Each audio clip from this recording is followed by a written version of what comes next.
अस्सलाम वालेकुम students. Last time हमने स्टडी फ्लो एनर्जी इक्वेशन से related steady flow energy analysis जो है वो हमने न्यूमेरिकल्स में स्टडी किया। डिफरेंट डिवाइसेस हमने यूज़ की, टरबाइंस हमने देखी, चैम्बर और नोज़ल का कम्बिनेशन पे न्यूमेरिकल्स किए, कंप्रेसर पे किए। तो आज जो हम डिवाइस देखने लगे हैं वो है थ्रोटलिंग डिवाइस। तो थ्रोटलिंग डिवाइस में जो उसकी स्टडी फ्लो एनर्जी इक्वेशन हमने उस पर अप्लाई करनी है और जो हमें प्रॉब्लम दिया गया है उसको हम सॉल्व करेंगे। थ्रोटलिंग डिवाइस की स्टडी फ्लो एनर्जी इक्वेशन के लिए जो एजम्पशंस हैं वो हम देखेंगे। तो हम स्टार्ट करते हैं। तो न्यूमेरिकल के साथ साथ जो है वो कॉन्सेप्ट जो है वो हम क्लियर करते जाएंगे। रेफ्रिजरेंट R134A रेफ्रिजरेंट है एक, कौन सा रेफ्रिजरेंट है 134A। उस रेफ्रिजरेंट को हमने थ्रोटल्ड किया है लिक्विड सैचुरेटेड लिक्विड स्टेट से। डेट मीन्स के जो रेफ्रिजरेंट था उसको जब हमने थ्रोटल डिवाइस में से पास कर रहे हैं तो उस वक़्त वो सैचुरेटेड लिक्विड फॉर्म में था। ये हम इसको थोड़ा सा ड्रॉ कर लेते हैं। ये आपके पास एक थ्रोटलिंग डिवाइस है और ये वाल्व लगा हुआ है आपके पास, ठीक है। वाल्व जो है वो थ्रोटल करता है आपके फ्लूइड को जो आप पास कर रहे हैं, और यहाँ पे आपका रेफ्रिजरेंट R134A जो है वो पास हो रहा है। और इस वक्त जब इनलेट हमने थ्रोटलिंग में हमने इसको डिवाइस में हमने इसको डाला है तो उस वक्त ये कौन सी फॉर्म में है, सैचुरेटेड लिक्विड स्टेट में है। सैचुरेटेड लिक्विड स्टेट अगर हमें याद हो तो अगर हम इसको थोड़ा सा ड्रॉ भी कर सकते हैं, हम लोग इधर टेम्परेचर को ड्रॉ करते थे और यहाँ पे कोई भी प्रॉपर्टी हो सकती है। लेट्स सपोज हमने एंट्रोपी को इधर किया तो एक डोम बनता है ना। ये just for the sake of revision मैं आपको बता रहा हूँ। तो ये क्रिटिकल पॉइंट था। इस क्रिटिकल पॉइंट से जो इस तरफ जो हमारे पास कर्व है वो किसकी होती है, सैचुरेटेड लिक्विड। तो इस वक्त जो है R134A वो सैचुरेटेड लिक्विड स्टेट में, डेट मीन्स कि वो यहाँ पे कहीं है, ठीक है, सैचुरेटेड लिक्विड स्टेट में है। और उसका प्रेशर जो है वो हमें गिवन है 700 kPa। और इस वक्त इसका जो प्रेशर है उसको मैं P1 कह देता हूँ, वो है 700 किलो पास्कल्स। और ये K जो है ये स्मॉल k होगा, किलो पास्कल्स। केल्विन का K जो है वो कैपिटल होता है, ठीक है। 134A रेफ्रिजरेंट है, प्रेशर उसका 700 किलो पास्कल्स है और वो किस फॉर्म में है, सैचुरेटेड लिक्विड फॉर्म में है। डेट मीन्स कि वो कर्व के ऊपर लाई कर रहा है। वो उसको हमने थ्रोटल किया और उसका प्रेशर रिड्यूस किया है 160 kPa तक हम ले आए हैं। आउटलेट पे इसका प्रेशर जो है वो है 160 kPa। Determine the temperature drop during the process. हमें डेल्टा टी कैलकुलेट करना है, टेम्परेचर ड्रॉप कैलकुलेट करना है इस प्रोसेस के दौरान, और specific volume of the refrigerant V2 हमें निकालना है थ्रोटल के बाद। स्पेसिफिक वॉल्यूम हमें निकालना है। तो ये दो चीज़ें हमें कैलकुलेट करनी है और ये हमें गिवन डेटा है। अब स्टूडेंट्स इसमें जब हम थ्रोटल कर रहे हैं इसको, तो इसका प्रेशर जो है वो 700 kPa से 160 kPa पे जा रहा है, प्रेशर रिड्यूस हो रहा है। तो हम अब इस डिवाइस के पे हम लोग अप्लाई करेंगे स्टडी फ्लो एनर्जी इक्वेशन। तो यहाँ पे हम अप्लाई करते हैं steady flow energy equation, applying steady flow energy equation SFEE। अब देखें, इस पे अप्लाई करते हुए, थ्रोटल पे अप्लाई करते हुए हमने कुछ एजम्पशंस देखनी है, वो एजम्पशंस भी हम लोग साथ साथ लिखेंगे।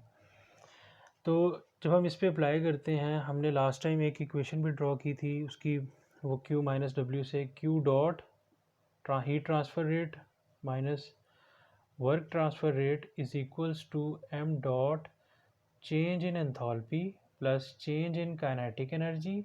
यही हमने ड्रॉ प्रूफ भी किया था, चेंज इन पोटेंशियल एनर्जी। तो ये है आपकी स्टेडी फ्लो एनर्जी इक्वेशन। अब हम इस पे अप्लाई कर रहे हैं। अब हमने ये एज्यूम किया है कि इसके जब ये थ्रॉटलिंग हो रही है तो there is no heat transfer between the system. ये जो कंट्रोल वॉल्यूम है हमारा, ये हमारा कंट्रोल वॉल्यूम है ना, throttling device. There is no heat transfer between system and surrounding. System और सराउंडिंग के दरमियान थ्रॉटलिंग डिवाइस में कोई इंटरेक्शन नहीं है, हीट इंटरेक्शन नहीं है। तो ये हमने एज्यूम की है कि इतना ये फास्ट प्रोसेस है कि इसमें सिस्टम और सराउंडिंग के दरमियान कोई हीट इंटरेक्शन नहीं है।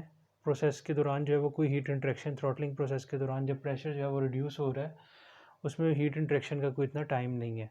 तो एज्यूम किया कि heat transfer between the system control volume that is throttle and surrounding is zero. तो इसको मैं, ये हमारी एजम्पशन होगी, ये हम एजम्पशन में लिखेंगे भी कि heat transfer between system and surrounding is zero, या फिर हमने इसको एडियाबैटिक कंसीडर कर लिया है। हीट ट्रांसफ़र जो है वो नहीं हो रही सिस्टम और सराउंडिंग में। अब ये यहाँ पे हमें कोई वर्क तो मिलेगा नहीं, ठीक है। तो थ्रॉटलिंग डिवाइस में वर्क इंटरेक्शन भी ज़ीरो है, मतलब कोई वर्क तो हमें इस डिवाइस से नहीं एज सच मिल रहा। इसमें एक्चुअली में क्या हो रहा है, प्रेशर एनर्जी जो है वो हाई प्रेशर से थ्रॉटल हो रही है लो प्रेशर की तरफ, ठीक है। तो प्रेशर एनर्जी कन्वर्ट हो रही है थर्मल एनर्जी में एक्चुअली में। तो अब ये दो चीज़ें तो हम ज़ीरो हो गई। उसके बाद हमने ये भी एज्यूम किया हुआ है कि यहाँ पे वेलोसिटी है लेट्स सपोज v1 और यहाँ पे वेलोसिटी है v2 आफ्टर थ्रॉटलिंग। हमने ये एज्यूम किया हुआ है कि there is no change in velocity, मतलब वहाँ पे जो v1 वेलोसिटी है वही v2 वेलोसिटी है, उसकी काइनेटिक एनर्जी में एज सच चेंज नहीं आ रहा। तो approximately the change in kinetic energy is zero. तो ये भी हमारी एक एजम्पशन है। और पोटेंशियल एनर्जी भी, चेंज इन पोटेंशियल एनर्जी भी ज़ीरो। ये हमारा लेट्स सपोज अगर डेटम है तो ये हमारा अगर Z1 है और ये हमारे पास Z2 है, डेटम से जो हाइट है वो सेम है थ्रॉटलिंग में, तो ये change in potential energy is also zero. तो हमारे पास जो बाकी रह जाता है वो है zero equals to m dot delta h। इसको हम इस तरह से लिख सकते हैं m dot h2 minus h1, और इसको जब आप करेंगे तो ये ज़ीरो हो गया, h1 is equals to h2। तो थ्रॉटलिंग डिवाइस में जो एंथैल्पी चेंज है वो, एंथैल्पी जो है वो चेंज नहीं हो रही during the process from state 1 to state 2। Enthalpy does not change in throttling device with assumptions जो हमने डिस्कस की हैं। अब हम लोग ये लिख सकते हैं कि थ्रॉटलिंग में कौन सा प्रोसेस हो रहा है, कांस्टेंट एंथैल्पी प्रोसेस, जिसको हम कहेंगे आइसेंथाल्पिक प्रोसेस। इस प्रोसेस को हम क्या कहेंगे, जिसमें एंथैल्पी चेंज नहीं होती, आइसेंथाल्पिक प्रोसेस। दैट मीन्स कि enthalpy remains constant while in throttling process. और जो एजम्पशंस हैं वो हमने जहन में रखनी है कि हीट ट्रांसफ़र जो है वो ज़ीरो है और जो वेलोसिटी चेंज है वो नहीं हो रही। तो H1 is equals to H2 in throttling process. ये हमने स्टेडी फ्लो एनर्जी इक्वेशन से ड्राइव किया। ये था हमारा थ्रॉटलिंग में। अब हम आते हैं कि स्टेट 1 जो है वो स्टेट 2, अब इसको हम देख लेते हैं। अब हम प्रॉब्लम की तरफ आते हैं। ये तो हमें पता चल गया कि H1 is equals to H2, enthalpy remains constant in throttling. अब स्टूडेंट्स यहाँ पे हम लिखते हैं H1 इक्वल्स H2। अब हम लोगों ने स्टेट 1 से स्टेट 2 पे आए हैं। यहाँ पे एंथैल्पी है H1, और इसको अगर हमने TS डायग्राम में शो करना है कि प्रोसेस 2 तक आए हैं तो वो एंथैल्पी को हम स्ट्रेट लाइन से शो कर सकते हैं कि एंथैल्पी जो हीट कंटेंट है वो चेंज नहीं हुआ। ये H2 which is equal to H1, ठीक है। ये प्रॉपर्टी हम लोग इधर कोई भी प्रॉपर्टी यूज़ कर सकते हैं इसकी जगह, इंटेंसिव प्रॉपर्टी। तो एंथैल्पी चेंज नहीं हो रहा। अब हमने देखा कि प्रोसेस के दौरान जो ये सैचुरेटेड लिक्विड एंटर हुआ है और ये सैचुरेटेड लिक्विड यहाँ पे है, तो जब ये यहाँ पे जब ये सेकंड स्टेट पे जाएगा तो ये इसके अंदर कोई ड्राइनेस फ्रैक्शन आ जाएगी, ठीक है। यहाँ पे कोई ना कोई ड्राइनेस फ्रैक्शन होगी। अब ये तो हमने टीएस डायग्राम से एक आइडिया लगाया ना कि इस तरह से हो सकता है कि हुआ हो कि उसमें कोई लिक्विड प्लस वेपर का वो मिक्सचर बन गया जो सैचुरेटेड लिक्विड था after passing through throttling device. अब H1 is equals to H2। अब हम इसको देखते हैं कि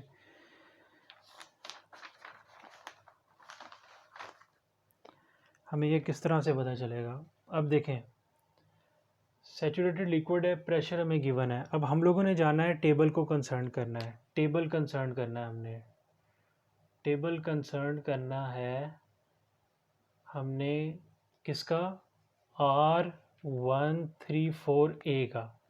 और हमें क्या चीज़ गिवन है, हमें प्रेशर गिवन है। हमें प्रेशर गिवन है 700 किलो पास्कल्स। हमने P1 प्रेशर जो कि है 700 किलो पास्कल्स, इस प्रेशर पे हमने जाना है, R134A के टेबल पे जाना है। और प्रेशर कौन सा जाना है, P1 is equals to 700 kilo pascals. तो स्टूडेंट्स जब आप pressure 700 kilo Pascal's table R134A पे जाएंगे तो आपको, मैं टेबल पे आपको देख के बताता हूँ कि आपको यहाँ पे ये आपको जाना पड़ेगा 0.7 मेगा पास्कल्स वाली लाइन पे। इसको कन्वर्ट कर देंगे पास्कल्स में, किलो पास्कल्स को। ये आपके पास जो टेम्परेचर है जो कि सैचुरेटेड लिक्विड था, तो सैचुरेटेड टेम्परेचर आपको देखना होगा, TS is equals to T1 जो आपके पास आएगा 26.69 डिग्रीज सेल्सियस। तो T1 आपके पास आ जाएगा 26.69 डिग्री सेल्सियस। सैचुरेटेड लिक्विड का TS टेम्परेचर आप देखोगे, क्योंकि सैचुरेटेड लिक्विड है तो वो सैचुरेटेड टेम्परेचर हम देखेंगे। प्रेशर आपको पता था तो ये आ जाएगा आपके पास। और आपकी जो एंथैल्पी होगी, वो एंथैल्पी आपकी इस कर्व पे जो एंथैल्पी होती है वो कौन सी होगी, HF होती है ना, HF।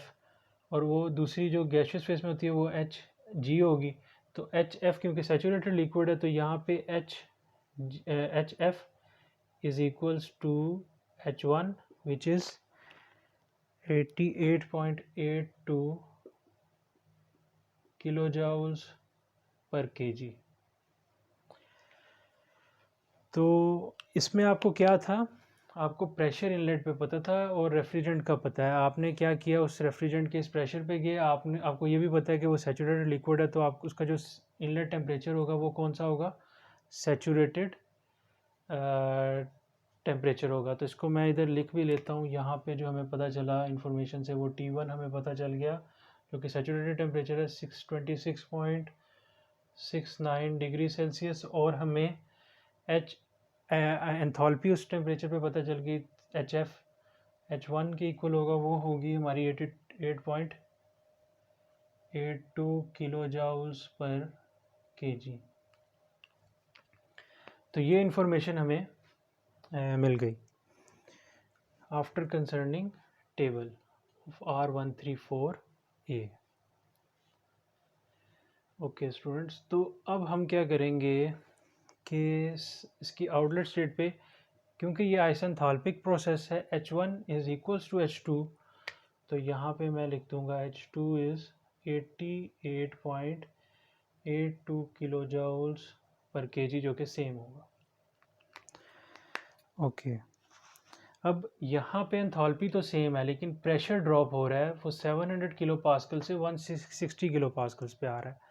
तो अब हम इस स्टेज पे देखते हैं कि उसी टेबल पे हम लोग जाते हैं, फिर दोबारा से प्रेशर को देखेंगे। R134A टेबल पे हम जाएंगे, प्रॉपर्टी टेबल पे, और प्रेशर जो होगा वो होगा 160 किलो पास्कल्स। और वहाँ पे जाके देखते हैं कि हमारे पास एच एफ की वैल्यू क्या है।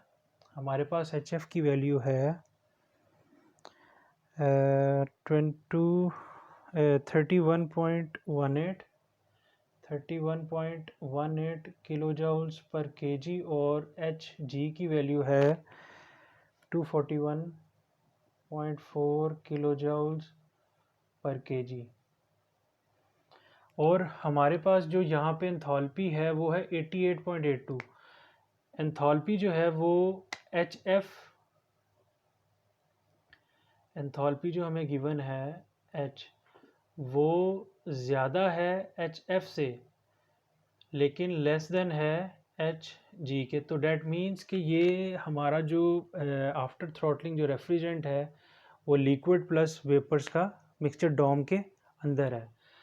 तो इससे हमें ये पता चल गया कि वो हम लोग ग्राफ से भी देख रहे थे कि किस तरह से होगा जब वो एक्सपैंड कर रहा है, अगर सैचुरेटेड है तो उसमें एंथैल्पी अगर कांस्टेंट हो रही है, प्रेशर ड्रॉप हो रहा है, तो तब भी हमें पता चल रहा था। लेकिन हमने ये इससे भी पता चल गया कि उसकी एंथैल्पी जो है वो 88.82 किलो जूल्स है और एच एफ उस पर 31.18 है और एच जी जो है वो 241.4 है।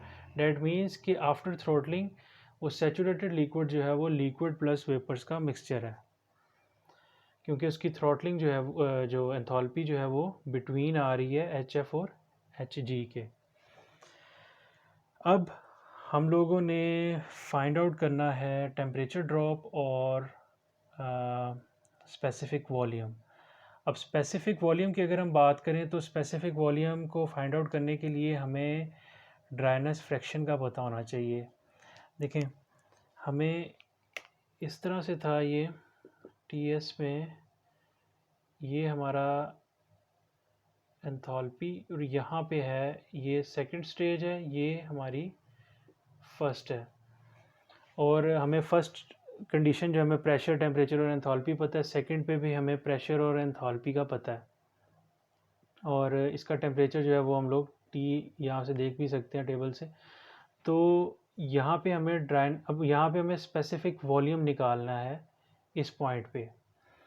इस पॉइंट पे हमें स्पेसिफिक वॉल्यूम निकालना है। तो स्पेसिफिक वॉल्यूम निकालने के लिए V2 जो होगा वो इक्वल होगा VF प्लस एक्स VFG।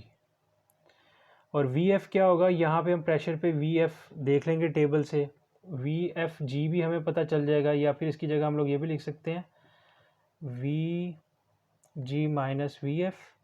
अगर हमें टेबल पे VFG की वैल्यू नहीं गिवन तो ये वाला फार्मूला भी यूज़ कर सकते हैं, ये वाला भी। तो उसके लिए हमें ड्राइनेस फ्रैक्शन की ज़रूरत पड़ेगी। एक्स के बगैर तो हम लोग यहाँ पे स्पेसिफिक वॉल्यूम स्टेट 2 पे नहीं निकाल सकते। हमें VF टेबल से पता चल जाएगा R134A के, और VFG या VG भी हमें पता चल जाएगा। तो एक्स को हम किस तरह से फाइंड आउट करेंगे, एक्स को हम एंथैल्पी की मदद से फाइंड आउट कर लेते हैं, क्योंकि हमें यहाँ पे V2 का नहीं पता कि कितना है, तो हम एक्स नहीं निकाल सकते यहाँ पे। तो इसमें हम लोग ये वाला ड्राइनेस फ्रैक्शन का फार्मूला हम एंथैल्पी के लिए यूज़ करते हैं। ये हम चीज़ें ड्राइनेस फ्रैक्शन में देख चुके हैं। तो ड्राइनेस फ्रैक्शन के क्या होगा, H2 is equals to HF plus X HFG। ओके, HF हमें पता है वो है 31.1 है, टेबल से हमने देख लिया है। HG हमें पता है, और इसकी जगह HF minus HG minus HF भी लिख सकते हैं। इसकी जगह पे एक्स HG माइनस HF भी लिख सकते हैं। अगर टेबल में हमें HFG की वैल्यू ना गिवन हो तो हम लोग HG माइनस HF से भी निकाल सकते हैं। और H2 हमें पता है, वो हमें कांस्टेंट था वो 88.82। तो यहाँ से हम लोगों ने जस्ट वैल्यूज़ पुट की, तो हमारे पास जो x की वैल्यू आएगी वो आएगी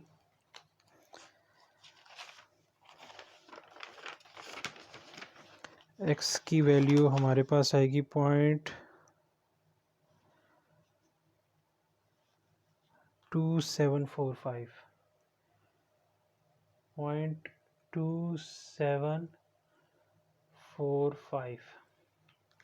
अब जब हमने x की वैल्यू निकाल ली, अब हम V2 स्पेसिफिक वॉल्यूम जो है वो निकाल सकते हैं।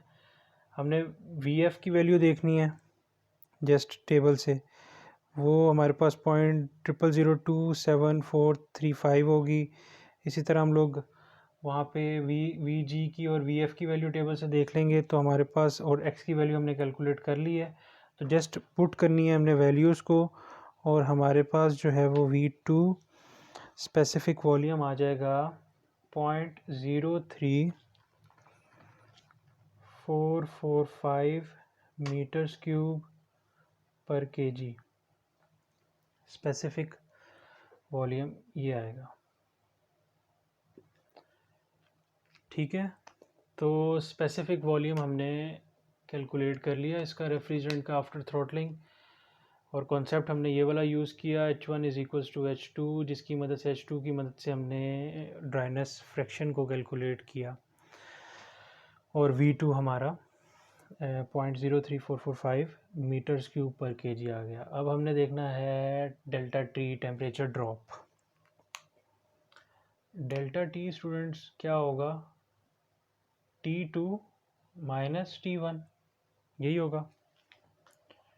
T1 जो है वो कितना है 26, ये हो जाएगा -26.69। T1 की वैल्यू मैंने पुट किया डिग्री सेल्सियस, और T2 कितना होगा, T2 यहाँ पे अब देखो तो यहाँ पे अगर आपको सेकंड स्टेट पे टेम्परेचर निकालना है तो आप उस प्रेशर पे 160 किलो पास्कल्स पे सैचुरेटेड ये टेम्परेचर चेक करोगे वो कितना है, तो वो आपके पास आता है -15.5। तो ये आप जब कैलकुलेट करोगे डेल्टा टी, तो वो आपके पास जो टेम्परेचर ड्रॉप आएगा वो आएगा -42.29, या सिंपल आप कह सकते हो, आपने वैल्यू बतानी है 42.29 डिग्री सेल्सियस। तो चेंज कितना आया टेम्परेचर में, 42.29 डिग्रीज सेल्सियस का चेंज आएगा। तो डेल्टा टी क्या होगा, T2 माइनस T1। T2 कितना है -15.5, और T1 कितना था 26.69। ये माइनस किस वजह से आ रहा है कि टेम्परेचर जो है वो ड्रॉप हो रहा है। ड्रॉप कितना हुआ है 26.69 में से माइनस करेंगे, मतलब हम लोग कितना -15.5 तक पहुंचने के लिए कितना टेम्परेचर ड्रॉप हुआ है, -42.29। तो इतना टेम्परेचर जो है वो ड्रॉप होगा। तो ये आपका टेम्परेचर भी आ गया। तो इस तरह से हमने थ्रॉटलिंग प्रॉब्लम को डील करना है। इसमें आपके पास ये तो हमने रेफ्रिजरेंट है जिसमें हमने ड्राइनेस फ्रैक्शन जो हमारा पुराना कॉन्सेप्ट है उसको हमने यूज़ किया है। इसमें कोई स्टीम भी हो सकती थी, उसमें भी ड्राइनेस फ्रैक्शन आपको पता है कि किस तरह से कैलकुलेट कर सकते हैं। हमें सैचुरेटेड लिक्विड का पता था, हमने उसको कैलकुलेट कर लिया। तो इस तरह से हमने ये H1 is equals to H2 जो है, ये इस प्रॉब्लम ने हमें काफ़ी हेल्प आउट, इस इक्वेशन ने हमें काफ़ी हेल्प किया इन टू कैलकुलेट ड्राइनेस फ्रैक्शन। तो थ्रॉटलिंग का प्रॉब्लम हम पे अगर हमने steady flow energy equation apply करनी हो तो हम इस तरह से करेंगे। तो इससे रिलेटेड हम प्रॉब्लम्स की असाइनमेंट भी हम करेंगे स्टडी फ्लो एनर्जी इक्वेशन से, वो मैं आपको सेंड करूँगा, तो उसको भी हम इस तरह डिस्कस भी करेंगे। तो ये थी, हमने अब कंप्रेसर, टरबाइन, नोज़ल और थ्रॉटलिंग डिवाइस, इससे रिलेटेड जो है वो प्रॉब्लम सॉल्व की हैं। और एस्टिमेशन प्रॉब्लम भी हमने किया था पावर आउटपुट का, वो भी आपको वीडियोस में मिल जाएगा। तो मज़ीद हम देखते हैं कि इससे रिलेटेड हम मज़ीद प्रैक्टिस किस तरह से प्रॉब्लम्स की कर सकते हैं, मज़ीद प्रॉब्लम्स कौन सी हम कर सकते हैं। Thank you.